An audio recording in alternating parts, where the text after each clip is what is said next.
इस एपिसोड को स्टार्ट करने से पहले हम एक छोटा सा पिछले एपिसोड का रिकैप करते हैं। पिछले एपिसोड में हमने देखा चेनपिंग और उसका दोस्त ज्यूसान टाउन में एक नॉर्मल जिंदगी जी रहे होते हैं। तभी कुछ आउटसाइडर्स एक खास अपॉर्चुनिटी की तलाश में वहां आते हैं और पता चलता है कि ये टाउन मिस्ट्री से भरा हुआ है। चेनपिंग जब मास्टर जी शंग को लेटर देता है तो मालूम पड़ता है कि वो एक समझदार और दयालु इंसान है। एपिसोड के अंत में फेरी और फू नाम के दो आउटसाइडर्स चेनपिंग से मिलते हैं, लेकिन एक मिसअंडरस्टैंडिंग में फेरी उसका इमोर्टैलिटी ब्रिज तोड़ देती है। उसी समय मास्टर जी शंग को एक मिस्टीरियस लेटर मिलता है जो टाउन की तबाही का डरावना विजन देता है। अब आगे इस एपिसोड की स्टार्टिंग में हम देखते हैं इधर फू उस फेरी पर काफी ज्यादा भड़क गया था। वो कहता है, तुमने इस बंदे की मोर्टैलिटी ब्रिज को तोड़कर इस टाउन के रूल्स को भी तोड़ दिया है। अब तुम्हारी इस गलती की सजा मुझे भी मिलेगी। जिस पर वो कह रही थी, इसमें घबराने की कोई जरूरत नहीं, क्योंकि ये बंदा आज नहीं बल्कि 6 महीने के बाद मरेगा। अब ये सब होने के बाद फू सोंग जिनशिन के साथ की मीटिंग को भी कैंसिल कर देता है। वो कह रहा था, मैं कल तुमसे मिलने आकर हम बिजनेस से रिलेटेड बात करेंगे, आज तो वैसे भी मेरा मूड खराब है। इधर चेनपिंग लुकास लीफ को पकड़ने की कोशिश कर रहा था, मगर वो लीफ उसके पास आने के लिए तैयार नहीं हो रहा। हम मास्टर जीशांग को देखते हैं जो कि अपने एक डिसाइपल झावियाव को सिटी के बाहर छोड़ने जा रहे थे। वो कहते हैं, मुझे तो लगा था कि मैं इस सिटी में आराम से सालों तक रह पाऊंगा, मगर लोग ऐसा नहीं होने देंगे। दरअसल वो सिटी में आए आउटसाइडर्स की बात कर रहे थे। वो कहते हैं, उन्होंने तो मेरे नाक के नीचे ही अपने डर्टी गेम्स खेलना शुरू कर दिए। उन्हें तो ये लगता है कि वो यहाँ आके कुछ भी करेंगे और मुझे पता भी नहीं चलेगा, और इसी वजह से मैं तुम्हारे साथ नहीं आ सकता। लेकिन हाँ, ये मेरा तोहफा तुम अपने साथ रखना। तो झावियाव ने भी तुरंत ही उस गिफ्ट को एक्सेप्ट कर लिया। उसी वक्त झावियाव की नजर एक लड़की पर पड़ी जो कि सिटी में बने आंख वेल को देख रही थी। वो लड़की का नाम है निंग्याव। झावियाव को तो ये लड़की काफी ज्यादा पसंद आ गई। तभी जीशांग उससे कह रहे थे, झावियाव, तुम्हें कल्टीवेशन पर ध्यान देना चाहिए, और अगर तुम्हें कोई पसंद भी आती है फिर तो ग्रेट बुद्धा भी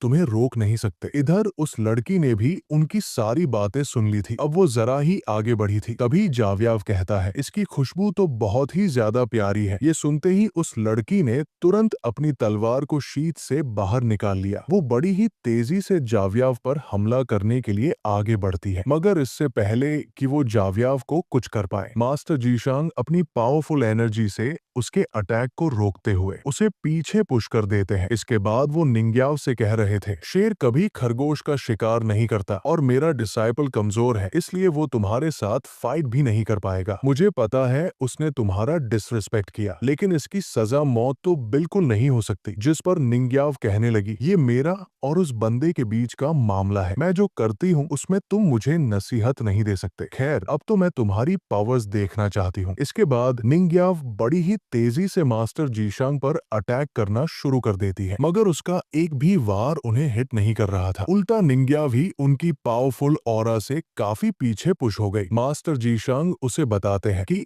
आर्ट ऑफ वॉर में तेज होना ही सबसे ज्यादा इंपॉर्टेंट है। इधर निंग्याव ने अपनी स्पीड बढ़ाते हुए उन पर हमले शुरू कर दिए, मगर मास्टर जीशांग तो बिना कुछ किए ही उस पर भारी पड़ रहे थे। इससे हम उनकी पावर्स का अंदाजा लगा सकते हैं। निंग्याव ने अपनी फ्लाइंग स्वॉर्ड का भी इस्तेमाल किया था, मगर मास्टर जीशांग ने अपनी मल्टीपल फॉर्म बनाकर उसे चकमा दे दिया। अब निंग्याव एक एक कर उनके सभी फॉर्म्स पर अटैक करती हुई वहां पर अपनी पावर से बहुत बड़ा टॉर्नेडो बना चुकी थी। उसे लग रहा था कि अब तो ये बंदा हार ही चुका होगा, लेकिन वो तो जैसे के वैसे खड़े थे, जिस वजह से निंग्याव अपनी अल्टीमेट पावर को एक्टिवेट कर देती है। मगर तब तक मास्टर जीशांग उसके पास पहुंच चुके थे। वो उससे पूछते हैं, बताओ तुम्हें तलवारबाजी किसने सिखाई? और तभी निंग्याव की फ्लाइंग स्वॉर्ड उन पर अटैक करने के लिए काफी नजदीक पहुंच जाती है, जिसे मास्टर जीशांग ने बड़े ही कूल अंदाज में पीछे हटो कहकर रोक दिया। तो निंग्याव और उसकी तलवार दोनों ही अपने आप पीछे हट गए। उसकी तलवार तो वहां के पेड़ में जाकर धंस गई थी। मास्टर जीशांग उसे बताते हैं, मार्शल आर्ट्स की शिखर पर पहुंचना सबसे ज्यादा मुश्किल होता है, इसलिए छोटी सी बात पर कभी गुस्सा नहीं करना चाहिए, क्योंकि सामने वाला कितना पावरफुल है ये हमें पहले से नहीं पता होता। अब तुम्हें मेरी सलाह माननी है या नहीं ये तुम्हारी मर्जी है। इधर निंग्याव के हाथ पर चोट लगी थी, जिसके बाद मास्टर जीशांग उसकी तलवार उसे वापस दे देते हैं और साथ ही उसकी फ्लाइंग स्वॉर्ड को चेक करते हुए कह रहे थे, तुम्हारी तलवार तो उतनी धारदार नहीं है जितनी कि ये होनी चाहिए। ये तो बस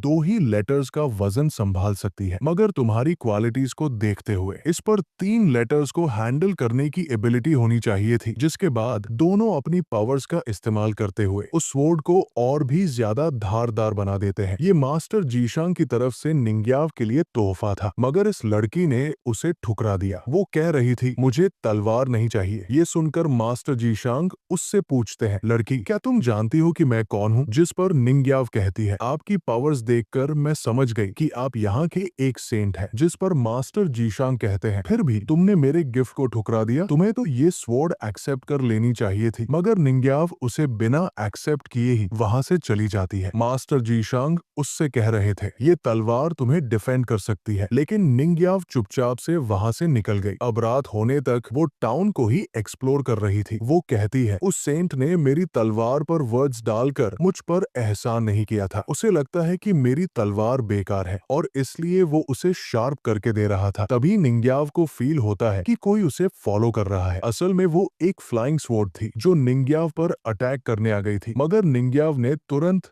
उस अटैक से खुद को बचा लिया। वहीं दूसरी तरफ हम गाओजेन को देखते हैं जो अपने खास ट्रेजर को घूर रहा था। तभी वहां पर निंग्याव पहुंच जाती है। उसकी सर्वेंट को निंग्याव को देखकर शक हो गया। उसे लग रहा था कि ये लड़की गाओजेन को मारने आई है, मगर निंग्याव तो चुपचाप से वहां से गुजर गई। लेकिन तभी एक नाइफ सीधा निंग्याव के पास से होता हुआ गाओजेन की तरफ बढ़ा। हालांकि एल्डर हु ने उस नाइफ को पकड़ लिया था। उसे लग रहा था कि निंग्याव ने ही उसके मास्टर पर हमला किया है, इसलिए एल्डहू ने तुरंत निंग्याव से फाइट करना शुरू कर दिया। इनकी फाइट देखकर एक मिस्टेरियस बंदा सीधे गाओजेन को मारने के लिए आगे बढ़ रहा था, मगर तभी निंग्याव ने अपनी फ्लाइंग स्वॉर्ड को समन करके उस बंदे को खत्म कर दिया। बेसिकली निंग्याव ने ही गाओजेन की जान बचाई थी। गाओजेन भी उसकी फ्लाइंग स्वॉर्ड टेक्निक देखकर काफी ज्यादा इम्प्रेस्ड हो गया। वो तुरंत उसका शुक्रिया अदा करने लगा, मगर एल्डहू को अब भी उस पर यकीन नहीं था। वो कहता है, शायद इसी लड़की ने आपका ट्रस्ट जीतने के लिए अपने ही साथी को मार डाला होगा। हालांकि गाओजेन तो उसे इग्नोर करते हुए सीधा निंग्याव के पास चला जाता है। वो कह रहा था, मैं सुई डायनेस्टी का यंग मास्टर हूँ और प्लीज एल्डहू को माफ कर देना। वो तो बस मुझे प्रोटेक्ट करने के लिए तुम पर अटैक कर रहे थे। खैर, ये जेड सील है जो मैं तुम्हें गिफ्ट करना चाहता हूँ। इसे मेरी तरफ से एक थैंक यू टोकन समझ कर रख लो। ये देखकर एल्डहू सीधे घुटनों पर आकर रिक्वेस्ट करने लगा, प्लीज ये जेड सील उसे मत दीजिए, ये आपके फ्यूचर के लिए बहुत ज्यादा इंपॉर्टेंट है। प्लीज यंग मास्टर मेरी बात मान लीजिए। अब उसका ये सारा ड्रामा देखकर निंग्याव वहां से ही जाने लगती है। वो कह रही थी, मुझे तुम्हारा गिफ्ट नहीं चाहिए। अब उसकी वहां से जाने की बात पर गाओजेन कहता है, एल्डरू प्लीज उठ जाइए। हमारी स्वीट डायनेस्टी में बस एम्पेरर के सामने ही सिर झुकाया जाता है। तो एल्डरू कहता है, मैं आपसे ज्यादा तजुर्बा रखता हूँ और मैं जानता था कि ये लड़की भरोसे के लायक नहीं है। जिसके बाद वो भागते हुए जाकर बेवजही निंग्याव से फाइट शुरू कर देता है। निंग्याव भी उसके हर एक अटैक को अपनी स्वॉर्ड से डॉज करती जा रही थी। जिसके बाद उसने भी एल्डर ऊ पर काउंटर अटैक कर दिया, लेकिन एल्डर ऊ उसे उठा के जमीन पर पटक देता है। इन दोनों की ऐसे ही फाइट चल रही थी और निंग्याव की इंजर्ड होने की वजह से वो एल्डर ऊ के आगे फीकी पड़ चुकी थी। अब वो उसे एक लात मारकर दीवार पर पटक देता है। निंग्याव देखती है कि बंदा इस बार तो उसे खत्म करने ही आ रहा है और तभी गाओजेन एल्डरू को रुकने का हुक्म देता है, मगर वो बंदा उसकी एक नहीं सुनता। तभी निंग्याव की फ्लाइंग स्वॉर्ड, जिसमें सेंट जीशांग ने अपनी पावर्स डाली थी, वो बड़ी ही तेजी से जाकर एल्डरू के आर पार हो जाती है। तब तक निंग्याव भी वहां से ही गायब हो गई। इधर गाओजेन एल्डरू पर चिल्ला रहा था। वो कहता है, उस लड़की ने शाओ फैमिली से ट्रेनिंग ली है, वो आगे चलकर मेरी बेस्ट शैडो असैसिन बन सकती थी, लेकिन तुमने उस पर बेवजह हमला करके मेरा सारा प्लान चौपट कर दिया। इधर एल्डर ऊ अपने सीने में घुसी हुई तलवार बाहर निकालते हुए कहता है, मेरे लिए तो आपकी सेफ्टी सबसे ज्यादा इंपॉर्टेंट है। मगर गाओजेन उसकी एक नहीं सुनता। वो कहता है, तुमने मेरे ऑर्डर को फॉलो नहीं किया। क्या तुम जानते नहीं कि मैं सुई डायनेस्टी का होने वाला प्रिंस हूँ? मैं तुम्हारा मास्टर हूँ। अब उसका गुस्सा देखकर एल्डर ऊ तुरंत उससे माफी मांगने लगता है और तभी उन्हें सेंट जीशांग की आवाज सुनाई देती है। वो एल्डर ऊ से कह रहे थे, तुम्हें बेवजह फाइट करने में बहुत मजा आता है, तो क्यों न दो दो हाथ मेरे साथ भी किए जाए। ये सुनकर एल्डर ऊ तुरंत उनसे माफी मांगने लगा। साथ ही गाओजेन भी उन्हें सॉरी बोलते हुए अपनी डायनेस्टी के स्टेट मिनिस्टर की पोस्ट ऑफर करता है। मगर सेंट जीशांग कहते हैं, जो भी हुआ उसमें तुम्हारी कोई गलती नहीं थी, इसलिए मैं तुम्हें जिंदा छोड़ रहा हूँ, लेकिन आइंदा से मेरी सिटी में कोई गड़बड़ी मत करना, वरना तुम्हारी सर्वेंट के साथ साथ तुम्हारी कब्र भी यही खुदेगी। अब हम देखते हैं कि चेनपिंग एक सपने में है। उसमें वो अपनी पुरानी मेमोरीज को देख पा रहा था, जहाँ पर उसके फादर ने उस पर उसकी माँ की जिम्मेदारी सौंपकर टाउन छोड़ दिया था। तभी उसे चेनपिंग की लाइफ में सिर्फ सैडनेस ही थी। उसे बचपन से ही सताया गया और तभी चेनपिंग को उसकी माँ की आवाज आती है और वो अपनी आंखें खोलता है। तभी जियूसान गिरते पड़ते उसके पास पहुंच जाता है। वो कह रहा था, प्लीज मुझे उस इविल ओल्ड मैन से बचा लो, उसके पास एक मैजिकल बॉल है, उसने मेरे सामने उसमें सी थेर सारा पानी हमारे टाउन में रिलीज कर दिया था। ऐसा लग रहा था जैसे हमारे गांव में सुनामी आ गई हो। तो चेनपिंग भी समझ जाता है कि ये बंदा तो उससे उसी स्टोरी टेलर की बात कर रहा है। जियूसान कह रहा था, प्लीज मुझे बचा लो, वो बंदा मुझे अपना डिसाइपल बनाना चाहता है। जिस पर चेनपिंग कहता है, ठीक है चलो मैं ही उससे बात करता हूँ। वहीं दूसरी तरफ हम जीमाओ को देखते हैं, जो ऑलरेडी जियूसान के घर पहुंच चुका था। वो फेरी सेजिशी से कह रहा था, जियूसान मेरा डिसाइपल है, अगर तुम में दम है तो मुझसे फाइट करके उसे छीन सकती हो। जिस पर वो कह रही थी, मेरा भी क्लैन इतना आसानी से हार नहीं मानता, तुम चाहो तो मैं तुम्हें प्रेशियस ट्रेजर दे सकती हूँ, लेकिन उसके लिए तुम्हें जियूसान को छोड़ना होगा। ये सुनकर जीमाओ उस पर बहुत ज्यादा भड़क गया था। वो अपने मैजिकल बॉल की मदद से उसे एक क्रेट सी में ट्रैप कर देता है, जहाँ पर कई सारे सांप सेजिशी पर हमला करने के लिए आगे बढ़ रहे थे। वो भी तुरंत अपनी पावर्स को एक्टिवेट करते हुए एक गोल्डन स्क्रॉल समन कर लेती है, मगर उस स्क्रॉल का उन सांपों पर कोई असर नहीं होता। जिसके बाद वो सांप सेजिशी को जकड़ने लगते हैं, जो देखकर वो काफी ज्यादा डर गई थी और फिर वो अचानक से उसी रियल्म से बाहर आ गई। सेजिशी समझ जाती है कि इस बंदे का मुकाबला वो नहीं कर पाएगी, इसलिए उसे ग्रीट करके तुरंत वहां से चली जाती है। उसके जाने के बाद चेनपिंग जियूसान को लेकर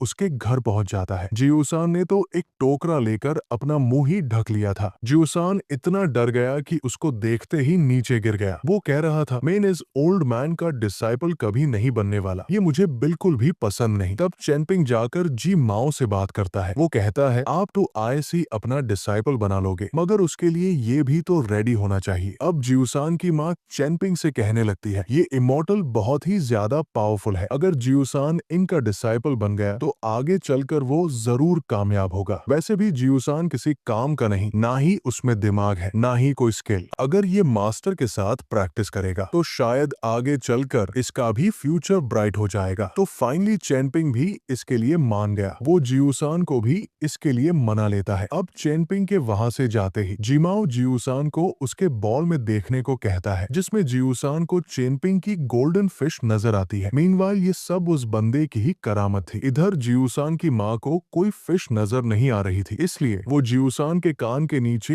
एक जड़ देती है। अब जियूसान भी पाव पटक कर रो रहा था। तभी जिमाओ कहता है, बच्चे मेरे सामने नील करो और मैं तुम्हें अपना डिसाइपल बना लूंगा। लेकिन जियूसान तो बस उससे चेनपिंग की गोल्डन फिश वापस मांगने लगा और तभी उसका हाथ बॉल में मौजूद पानी को लग जाता है, जिससे जियूसान तो सीधा उसके अंदर चला गया। उस बॉल की अपनी एक दुनिया थी, जिसमें अब जियूसान उसे ट्रैप कर देता है ताकि जियूसान को थोड़ा सा सबक मिल जाए। इधर जियूसान की माँ से पूछ रहा था कि मुझे चेनपिंग का जन्मदिन बताओ, और जैसे ही उस बंदी ने डेट बता दी, वो तुरंत काउंटिंग करना शुरू कर देता है। तुम्हारे बेटे को जो अपॉर्चुनिटी मिली है वो दरअसल चेनपिंग की थी, और ये बात जियूसान की माँ भी अच्छे से जानती थी। उसे गिल्ट तो हो रहा था, लेकिन जियूसान के फ्यूचर के लिए वो चेनपिंग का हक छीनने को तैयार हो गई। तभी जी माओ ने तुरंत एक टैलिस्मान क्रिएट किया और उसे सीधा चेनपिंग के अंदर डाल दिया, ताकि चेनपिंग और जियूसान के बीच का बॉन्ड ब्रेक हो जाए। और इसी के साथ ये एपिसोड एंड होता है।